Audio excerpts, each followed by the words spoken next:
नमस्कार. अर्थवाणीमध्ये आपलं स्वागत आहे. मी सतीश फडके. मागच्या एपिसोडला आपण इथपर्यंत आलो होतो की income minus savings is equal to expenditure. पहिले सेव्हिंग्ज आहे ते वेगळं करा, उरलेल्यातून खर्च करणार आहोत. आणि एक्सपेंडिचरचे दोन टाईप आपण बघितले होते किंवा नीड्स आणि वॉन्ट्स, या दोन प्रकारात आपले खर्च जे आहेत ते नॅचरली जातात. नीड्स म्हणजे जे करणं आवश्यक आहे, अत्यावश्यक आहे, it is necessary or essential and everyone will have to do it perhaps. वॉन्ट्सचा अर्थ पर्सनॅलिटी टाईपशी निगडीत असू शकतो. त्या क्षणाच्या आपल्या गरजा, म्हणजे त्या क्षणाच्या म्हणतोय मी, म्हणजे त्या क्षणिक आहेत, त्या कायमस्वरूपी नाही आहेत.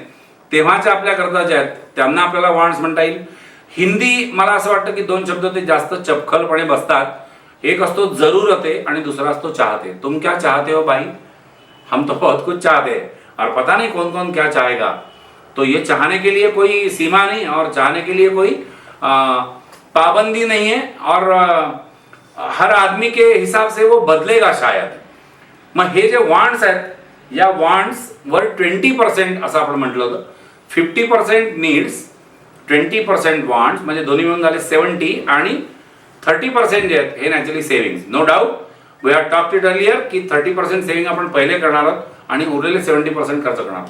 नॉर्मली कोणत्याही घरामध्ये, म्हणजे any typical middle class, whether lower middle class whether higher middle class family की बात करेंगे तो खर्चे किस टाइप के होते हैं. मला असं वाटतं की मी थोडं तुमचं काम इजअप करतोय. मी खर्चांची एक यादी लंबी चौडी जी आहे ही तुम्हाला सांगतोय आणि त्याच्याचबरोबर एक्सपेक्ट हे करतोय की मी त्याला लेबल नाही करत आहे. I am not labelling whether it is need or whether that comes under wants. गरजांमध्ये येत आहे की काय चाहतेमध्ये येत आहे. मला असं वाटतं की मी हे करतोय. मोठी लिस्ट आहे, कॉम्प्रिहेन्सिव्ह. शक्यता आहे की मी सगळे एक्सपेन्सेस कव्हर केलेले आहेत. याच्या व्यतिरिक्त एखादा एक्सपेन्सेस तुमच्या लेवलला तुम्हाला असा वाटला की तो एक्सपेन्स तुम्ही करता तर तो तुम्ही ॲड करा. आणि त्याच्याबरोबर मुख्य म्हणजे हे आयडेंटिफाय करण्याचा प्रयत्न करा की हा नीड्समध्ये येतो की वॉन्ट्समध्ये. ठीक है, तो 70% अपने इनकम का हिस्सा जो हम खर्च करने वाले हैं, या तो नीड्स के ऊपर या तो वांट्स के ऊपर. The list is all before you and I am going one by one. First thing obviously yes, खाने की बात करेंगे तो naturally kirana and grocery, that is one important expenditure. Kirana and grocery, कोई हर दिन लाता है, कोई महीने में लाता है एक बार, कोई हफ्ते में लाता है, जैसे भी लाओ लाना तो पड़ता है. Number 2, milk, vegetables and fruits. हे मी मुद्दाम ग्रॉसरीचे याच्यातून वेगळे काढले. Milk may be including milk products range, milk, vegetables and fruits. Number 3, doctors and medicine. ये हर घर में लगने वाला है कहीं ना कहीं. उसका एक्सटेंड जो है वो बहुत वैरी करेगा शायद, तो may be doctors and medicine. Number 4, petrol, diesel, vehicle के ऊपर होने वाला पूरा खर्चा और व्हीकल का शायद मेंटेनेंस जो है वो भी आएगा. Number 5, your clothings, your garments, your apparels, your accessories, footwear भी आ सकते हैं. ये सब बातें जो है जो हम पहनते हैं, मे बी सर से पाँव तक बोलेंगे तो शूज से स्टार्ट होगा. और पता नहीं लोग सर में क्या पहनते हैं, नॉर्मली टोपी पहनते या किसी को पहनाते. Next number 5, personal care products and health care products. याच्यामध्ये आपलं बिलकुल कॉमन लेवलला टूथब्रश, साबणपासून सगळं जे गेलं तर ते बिलकुल मेकअप किटपर्यंत जाऊ शकतं. आणि हेल्थ केअर प्रोडक्टचं पण आजकाल प्रचंड आहे, त्याच्यामुळे तो पण मी याच्यात इन्क्लूड केला. नंबर 6, कोई भी घर के लिए जो 3 सर्विसेज इसेंशियल में आएंगी शायद, may be gas, water and electricity. So that is important expenditure. Number 7, attending marriages और फंक्शंस. हम पता नहीं महीने में 2 बार, 3 बार, 4 बार, will vary again from family to family. तो साल में कितनी बार, and what is the expected expenditure on attending one marriage or attending one function that you can imagine. So that is a huge count perhaps. So attending marriages and function. Going for the next, number 8, maybe TV and theater and movies and entertainment and recreation. इसके लिए तुम जो जो करते हो वो पूरा short में हेडिंग देना तो एंटरटेनमेंट एंड रिक्रिएशन है ना. कुछ बातें मैंने उसमें स्पेसिफाई कर दी. Going for the next, number 9, telephone. ये आजकल अलग से डालना पड़ेगा. इलेक्ट्रिसिटी में टेलीफोन डाल के चलेगा नहीं. मेरे को तो लगता है कि इलेक्ट्रिसिटी से ज़्यादा टेलीफोन के बिल जो है वो आजकल इंपॉर्टेंट है. तो दैट में इंक्लूड, थोड़ा एक्सटेंड करेंगे. टेलिफोन यही एक एक्सपेंडिचर आहे. उसके बिल भरणं ये यानी व्हाउचर सर्व्हिस, तुमचं व्हाउचर जे आहे ते व्हाउचर झालं. त्याच्यात नॅचरली तुमचे लोक काय 1.5 वर्षात फोनचं मॉडेल बदलतात आणि त्यांचे दर महिन्यात चार्जर हरवतात आणि दर 3 महिन्यांनी ते व्हाउचर रिचार्ज करतात आणि प्रत्येकाकडे पॉवर बँक असू शकते कदाचित वगैरे वगैरे, इन्क्लुडिंग लिटिल एक्सटेंडेड लॅपटॉप्स आणि इंटरनेट मुख्य म्हणजे. तर हा पूर्ण एक चंग झाला. Going for the next, number 10, maid servant या डोमेस्टिक वर्कर्स. तुम्हारे घर पे अगर ऐसे कोई काम करने वाले लोग हैं तो नेचुरली उनके ऊपर सैलरीज के ऊपर जो खर्चा होगा वो आएगा. नंबर 11, मेंटेनेंस के लिए कई चीजें जो करनी पड़ती, मे बी लाइक इलेक्ट्रिशियन्स और प्लंबर्स और वायरमन और मैकॅनिक है ना. काही ठिकाणी गार्डनर असू शकतो, माळी असू शकतो है ना, गार्डन वगैरे असेल त्यांचा तर तो मेंटेन करावा. सो ओवरऑल ये मेंटेनेंस वाली बात है.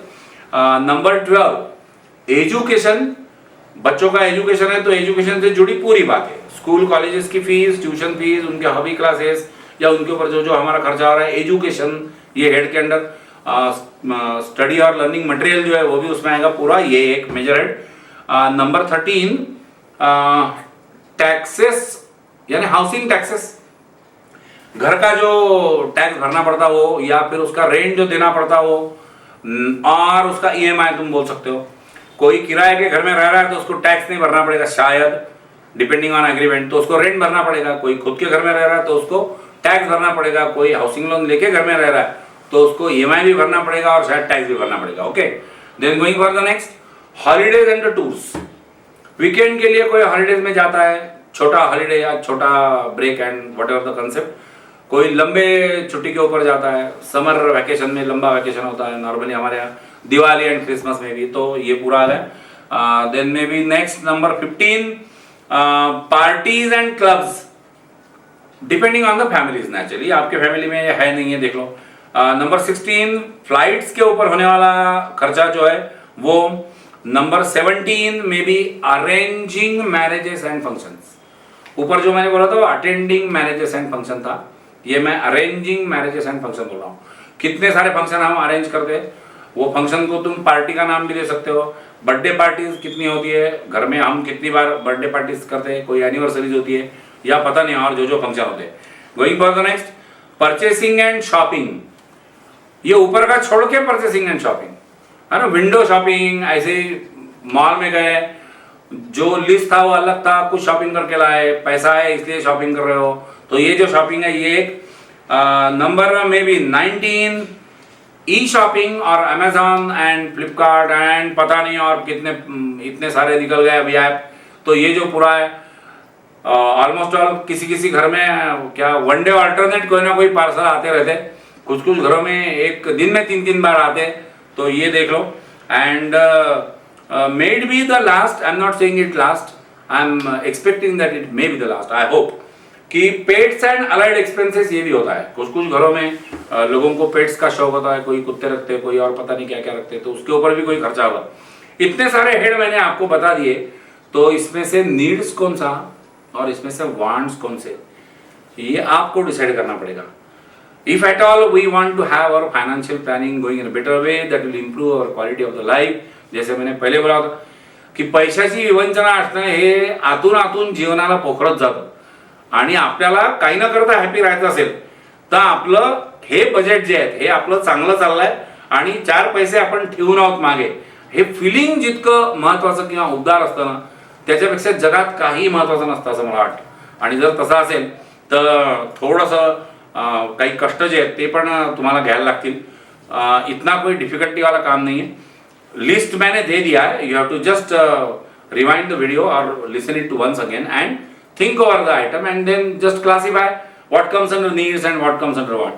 एक मेरी रिक्वेस्ट आप लोगों से कि ये कोई भी बात करेंगे तो मैंने जैसे पहले इसमें बोला था कि try to share this things with your life partner, wife और हस्बैंड, और ये लिस्ट बनाएंगे तो उसमें बिल्कुल ये पक्का काम करना कि दोनों मिलकर डिसाइड करने की कोशिश करेंगे कि ये नीड्स में आ रहा है कि वांट्स में आ रहा है और ये खर्चे अपने इसमें है भी या नहीं है.